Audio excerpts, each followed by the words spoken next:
How many parents can actually really understand what Arnold Schwarzenegger is going through in this film? I can, but luckily nowadays we have online shopping and you buy everything in like August time when it's cheaper. That's what we do nowadays. This film shows off the commercialisation of Christmas, but is it a good film? Was there anything wrong with it? Well, of course there is, that's why I'm making this video. So let's discuss 10 things wrong with Jingle All the Way.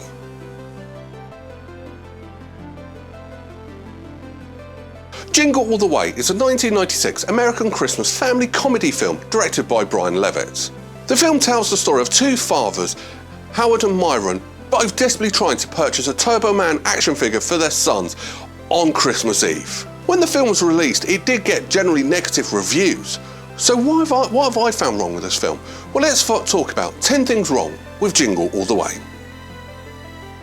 Number 10, legal issues.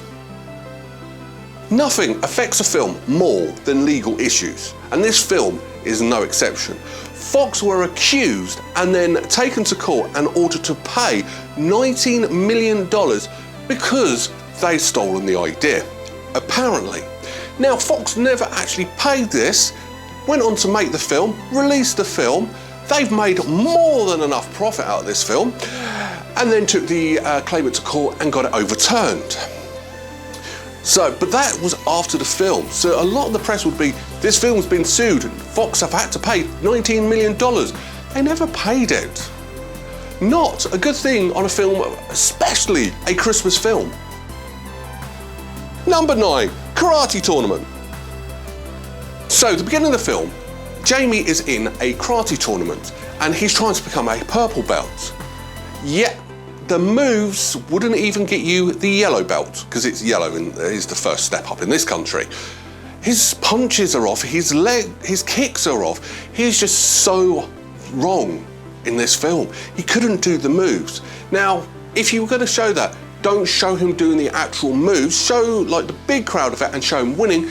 But if the actor can't physically do the moves, you don't want to show them, because any karate master, which I am not, would notice that it was wrong. Number 8, tickets. While Howard is trying to get to his son's karate tournament, he's stuck in a traffic jam, so he decides to go on the hard shoulder to try and make a shortcut, but he gets pulled over by the police and gets a citation. He goes home, he moans to his wife he's having a bad day and got a speeding ticket. 1, you're in a traffic jam, you know why you were speeding, and 2, as I just said, you got a citation. You could have just said, I got a ticket, end of, but you said speeding ticket. Why? You weren't speeding, it was impossible to speed. Number 6, Santa's workshop. Howard gets approached by a dodgy Santa to get a Turbo Man toy. I can understand where he's going from, but the problem is, those Santas take Howard to their hidden base where they're doing all their dodgy dealings. Not only do they take him to the base, they take him inside as well. Now, you're doing something illegal. You don't take general public, people who could be witnesses and grass up to the police, to your hidden base. Now, once they got caught, but still, it was just wrong that you took this person. If you're going to do that, you say, okay, meet me at this place at this time with X amount of money, and you can have it. But you didn't. You took him all the way to the base where you're doing all the naughty things. No wonder you got caught by the police. Number 5, missed marketing opportunity. One of the big Santas that Hal gets into a fight with was played by none other by Paul White, who is more famously known in the WWE as The Big Show. But in this film, he wasn't The Big Show yet because he was still in WCW, but he was still a big name. He was going by the name of The Giants. Why didn't WCW jump on that? They could have actually done something with Arnold Schwarzenegger, saying they could have done something like The Giant versus The Terminator or something like that. But they did nothing. It wasn't mentioned, nothing at all. Maybe because it wasn't about Hulk Hogan, why there was no promo on WCW, but they could have done something. It could have been brilliant and both sides could have won if they'd done something about it. Number 4, Postal Service. So the other father in this film is Myron, who's a postal worker, who's working on Christmas Eve. Except he isn't. He's not working on Christmas Eve. And bizarrely enough, this is something that the US Postal Service prides itself that they're still up and running on Christmas Eve. Yet Myron spends most of his film running around after a Turboman toy because he hasn't bought his son a Turboman toy. Silly Billy. What makes it worse, he spends most of the film throwing your letters away. Not a good advert for the US Postal Service, and as from what I can tell, the US Postal Service is actually pretty good. This film does not show the Postal Service in a good light. Number 3, traffic.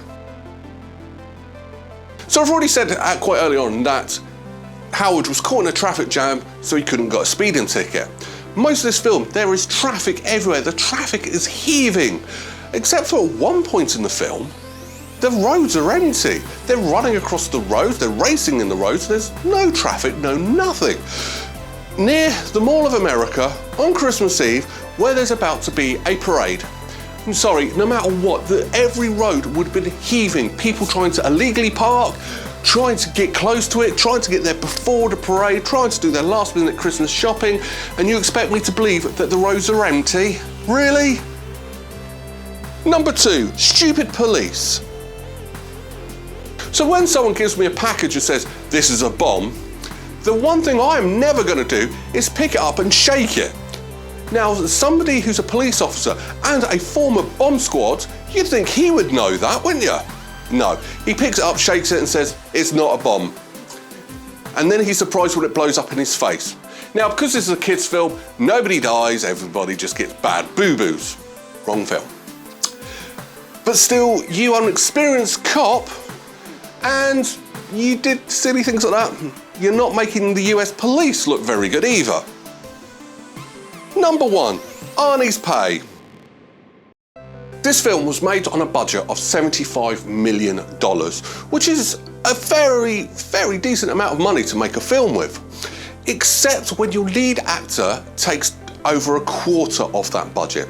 Yep, Arnie Schwarzenegger was actually paid $20 million to portray be in this film. That's 26% of the total budget.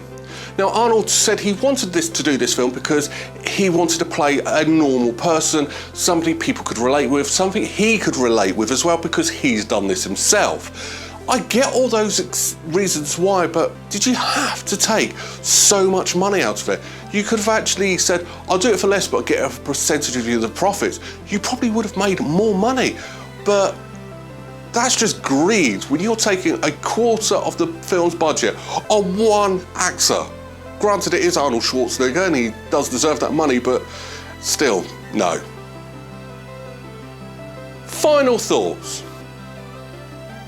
So the film that's very relatable, that especially back in the 90s before you had online shopping, something that was very believable and could happen quite easily, especially as I was growing up, every Christmas it was Power Rangers or Teenage Mutant Ninja Turtles.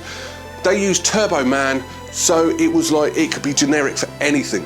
This was a very realistic film that you could get behind that was very boring, which is a shame. It was too long, too drawn out, and the story just fell flat because it's not too normal, realistically. Now, this film's not without its merits because the interaction between Arnold Schwarzenegger and Sinbad was actually really good, especially when you take into account that these actors actually ad-libbed a lot of their lines, which was great. It's great seeing Arnie let his hair down and actually just having fun with a film because when he has fun, you have to have fun with him. And that is what brings this film up. It's cheesy, the Turboman's cheesy, but then again, it's based on cheesy toys. Like I said, Power Rangers, Teenage Mutant Ninja Turtles, cheesy toys. That's what kids wanted nowadays. They don't want them nowadays, really, do they? Being a kid in the 80s and 90s was so much better than being a kid nowadays. And that's what this film does show, especially as the kid went up to become Darth Vader as he grew up. Different story, but never mind. So what am I going to rank this film? I'm actually going to go straight down the middle and actually give it a 5 out of 10 berries. It has its merits, but ultimately it's too realistic, which makes it boring. And that's a shame. On to next week, we are going to probably do one of the most famous Christmas films of all time that made a megastar out of its child actors. Come back next Sunday, we'll find out what I mean.